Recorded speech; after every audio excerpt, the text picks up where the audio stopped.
Well, the kind of the whole thing is DC. They need to look at their like bottom of the bucket obscure characters. Yeah.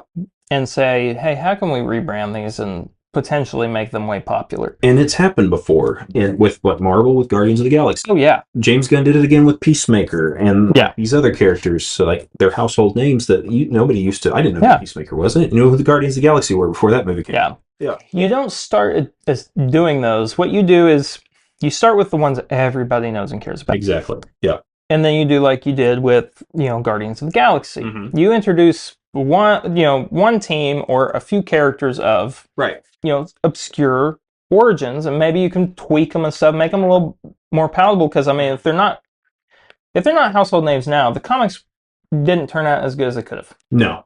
Take it as an opportunity to do a little bit of rebrand on them, polish them up. That'll also reinfuse some excitement into the comics. Yeah. Not to the degree that movies are. I think there's many comic book fans that think like the comics are the be all end all. Just do this, and like now I love that the comics exist because that means that the characters reading these movies exist. Yeah. And I absolutely love the history and the backstory that's been created. Sometimes the movies do need to change some stuff, because this other thing didn't necessarily work. One example I go to is Mr. Freeze in Batman the Animated Series. He did not have a great origin before the animated series, but now everything points back to him trying to save his dying wife and putting her in cryo-freeze, him getting this accident that made him Mr. Freeze. That's just one example of it. Something that happened in a TV show or movie that made the comic better. Well, that's one of the reasons I think DC has had way more success with animated projects than Marvel has, is DC benefits really well, and this is kind of one of the hard things about doing a DCU. It benefits really well from doing serialized storytelling.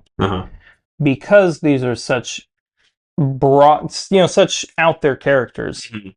You have to have some time to spend with them to have that Overton window effect work on the audience.